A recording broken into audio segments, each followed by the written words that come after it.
जमीन पर जंग होने की वजह से जमीन पूरी तरह तबाह हो गई थी। इसलिए कुछ लोगों को चांद पर भेजा गया ताकि वहां जाकर वो लोग बाकी इंसानों के लिए कॉलोनीज बना सकें। और जब ये सारा काम हो गया, जिसके बाद इंसान जमीन छोड़कर चांद पर रहने लगे। लेकिन चांद पर रहना इतना आसान नहीं था, क्योंकि वहां पर मेट्योर का तूफान आया करता था। इसलिए उन्हें ये सारे फैसले बदलने पड़े। जिसके बाद इंसानों ने चांद पर माइनिंग करना शुरू कर दिया ताकि वो चांद पर जिंदगी गुजारने का आसान हल ढूंढ सकें। बहुत से लोगों को माइनिंग के लिए रखा गया, जिन्हें माइनर्स कहा गया, और साथ ही ये असूल भी बनाया गया कि ये माइनर्स अपनी फैमिली के साथ ही चांद पर रहेंगे। अब हमें माइनर्स के बच्चे दिखाए गए हैं जो कि उसी जगह यानी चांद पर पैदा हुए थे, और वो सब मिलकर स्पेस रोवर यानी जो गाड़ी चांद पर चल सकती है वो चुराने की कोशिश कर रहे थे। तभी वहाँ पर कोई आता है, जिससे डर कर सभी चुप गए थे।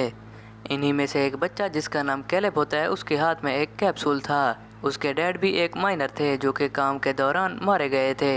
कैलेब को 3 दिन बाद ओमेगा पर भेजने का फैसला किया जाता है, जहां पर उसे किसी दूसरी फैमिली को गोद दे दिया जाएगा, जहां पर जिंदगी हर तरह से खुशहाल है। लोग बहुत मजे से जिंदगी गुजारते हैं। यहीं पर हमें बताया जाता है कि चांद पर से ओमेगा पर जाने के लिए तकरीबन 75 साल लगते हैं, जिसके दौरान सफर करने वाला इंसान एक चैम्बर में रहता है, जिससे उस इंसान की उम्र नहीं बढ़ती। जब वो चांद से ओमेगा पर पहुंचता है तो वो उतने ही साल का होता है। कैलेब इस बात को जानता था कि उसे ओमेगा पर जाने के लिए 75 साल लगेंगे, लेकिन कैलेब यहाँ से नहीं जाना चाहता था। वो जानता था कि वो कभी अपने दोस्तों से नहीं मिल पाएगा। उसे एक लेडी बताती है कि अगले दिन मेट्योर का तूफान शुरू होने वाला है, जिसके बाद तुम्हें अमेरिका रवाना कर दिया जाएगा। कैलेब को अपने डैड की बहुत याद आ रही थी। वो याद करता है कि कैसे वो बहुत ऊंचाई पर जाकर यहाँ के बेस में वो अपने डैड के साथ जाकर बैठा करता था।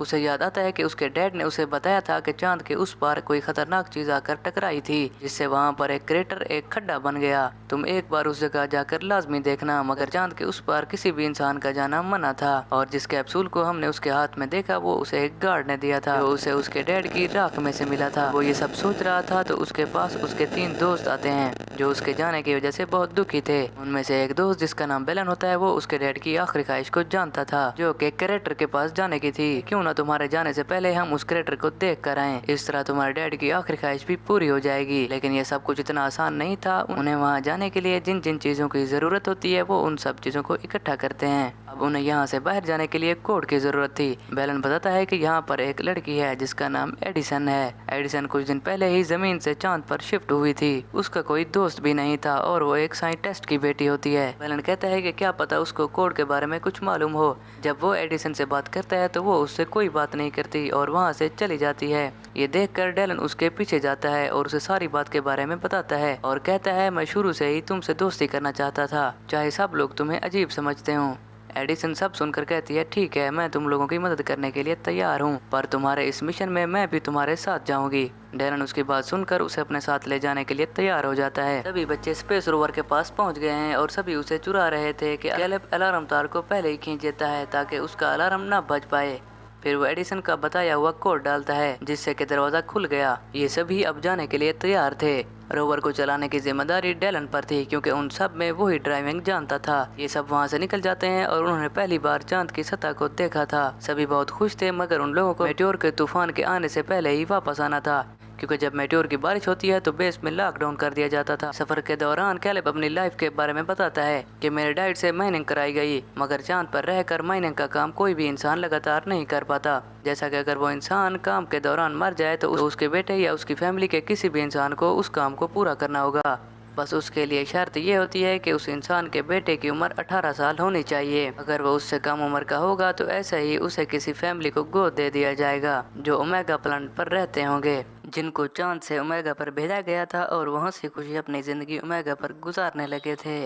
एडिसन कहती है, तो क्या हुआ, एक माइनिंग करने का ही तो काम दिया गया था जो सिर्फ 20 साल तक करना है। एडिसन एक साइंटिस्ट की बेटी थी तो उसे असल बात के बारे में नहीं पता था। यहाँ पर डेलन उसे सारी बात समझा देता है कि अगर माइनिंग करता हुआ इंसान मर जाए तो उसके बेटे को बाकी साल पूरे करने होते हैं।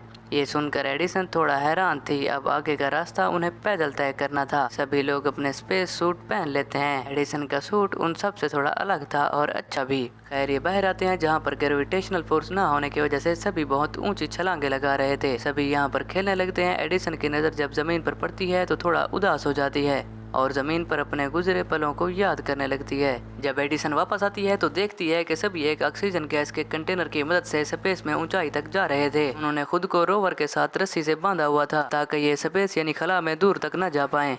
एडिसन ये देखकर कहती है कि ये खतरनाक हो सकता है, ऐसा मत करो, लेकिन उसकी बात कोई नहीं सुनता। जब ऐसा ही कैलेब के एक दोस्त का छोटा भाई करने लगा तो उसकी रस्सी टूट गई और वो स्पेस यानी खला में दूर तक चला गया। ये देखकर कैलेब और उसके बाकी दोस्त उसकी जान बचाने के लिए ऑक्सीजन सिलेंडर लेकर गए।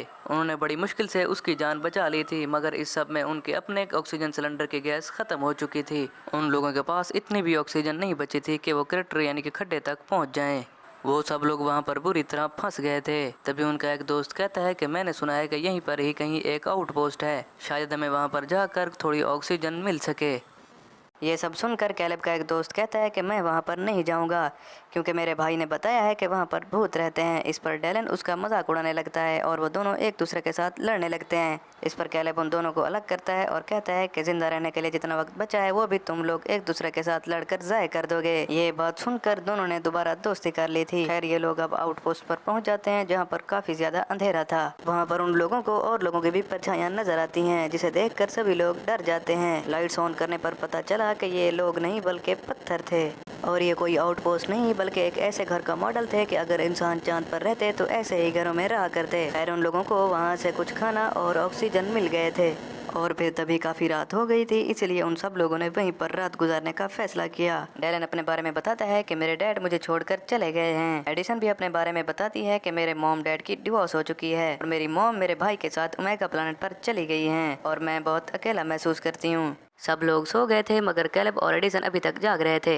इस पर कैलेब एडिसन से बातें करने लगता है और कहता है कि मेरे डैड की मौत के बाद मुझे मेरे दोस्त डेलन ने सहारा दिया है और वही मेरे लिए सब कुछ है। जब मैं ओमेगा पर चला जाऊंगा तो पीछे डेलन बिल्कुल अकेला रह जाएगा, तो इसीलिए मेरे जाने के बाद हमेशा उसके साथ रहना और इस बात का मुझसे वादा करो। एडिसन ने भी इस पर कैलेब से वादा कर लिया था। जब सुबह होती है तो ये लोग दोबारा से अपना सफर शुरू करते हैं, मगर अब उनकी रोवर की बैटरी खत्म हो गई थी, उनके पास ऑक्सीजन की भी कमी थी और उन सब ने मेट्योर के तूफान से पहले घर पहुंचना था। ये सब लोग परेशान हो जाते हैं और इसीलिए एडिसन ने सिक्योरिटी अलार्म को बजा दिया था ताकि मेट्योर की बारिश होने से पहले गार्ड्स आकर उन्हें बचा लें। ये सब लोग जल्दी से अब क्रेटर के उस गड्ढे तक पहुंच जाते हैं जो देखने में बहुत बड़ा था। एडिसन सीढ़ियां उतरकर एक अजीब सी जगह पर आ गई थी, जहाँ की दीवार पर एडिसन को एक बटन नजर आता है, जिसको दबाते ही वहाँ की सारी फिजा ऐसे ही बदल गई थी जैसे जमीन पर हों।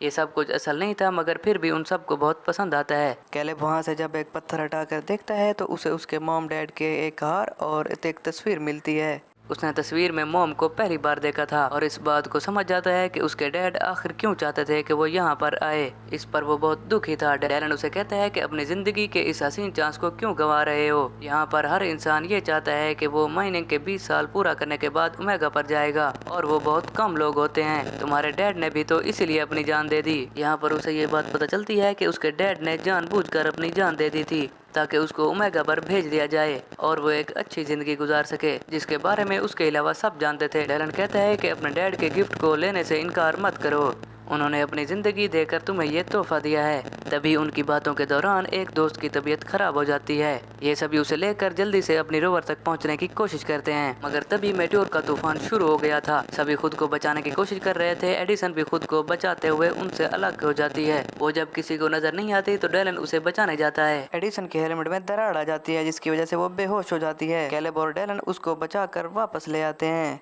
और फिर इसी दौरान डेलन भी गिर जाता है, मगर कैलेब ने उसे बचा लिया था। अब सभी लोग रोवर के अंदर आ जाते हैं, जिसकी खिड़कियां मेट्योर के तूफान की वजह से टूट चुकी थीं। उन लोगों के पास ऑक्सीजन की भी बहुत ज्यादा कमी थी, जिसकी वजह से वो लोग अब जिंदा नहीं रह सकते थे। ये सभी लोग रोवर के अंदर बैठकर अपनी मौत का इंतजार करने लगे थे। वो सब समझ गए थे कि वो अब जिंदा नहीं बच सकेंगे, मगर वो लोग खुश थे कि वो सब लोग साथ मरेंगे और उसके बाद वो सब बेहोश हो जाते हैं। उस हादसे के बाद हमें कहानी कुछ वक्त आगे की दिखाई जाती है। हमें कैलेब दिखाया जाता है जो ओमेगा पहुंच चुका है। मतलब उस हादसे को 75 साल हो चुके थे। कैलेब पहले स्लीप में था, मगर अब वो जाग जाता है। चांद पर से ओमेगा पर जाने के लिए तकरीबन 75 साल लगते हैं, जिसके दौरान सफर करने वाला इंसान एक चैम्बर में रहता है, जिससे उस इंसान की उम्र नहीं बढ़ती। जब वो चांद से ओमेगा पर पहुंचता है तो वो उतने ही साल का होता है। उसे अपने दोस्तों के बारे में जानना था, तभी एक नर्स आकर उसे ऑडियो डिवाइस देती है, जिसमें उसके दोस्तों के मैसेजेस रिकॉर्ड थे। उसे पता चलता है कि उस दिन उन सभी लोगों को बचा लिया गया था। उसके दोस्त अपनी आधी से ज्यादा जिंदगी गुजार चुके हैं, जैसा कि एक दोस्त ने अपनी बेसबॉल टीम शुरू की और दूसरा दोस्त एडमिनिस्ट्रेटर बन गया।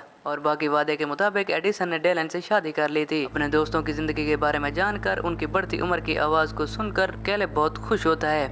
मगर अभी उसे इस बात का दुख था कि वो अपने दोस्तों के साथ अपनी जिंदगी नहीं गुजार सका।